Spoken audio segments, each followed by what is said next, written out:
Ang cute ng ibon na to. Anong klaseng ibon kaya to? Ang ganda-ganda ng ano niya. Ang haba ng nguso.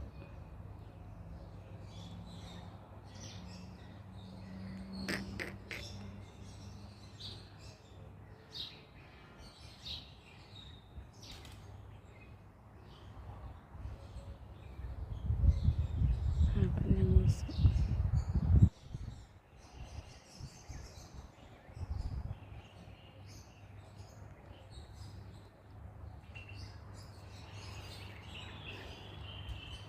Ngayon naman lang siya nakapunta dito na masyado kumain.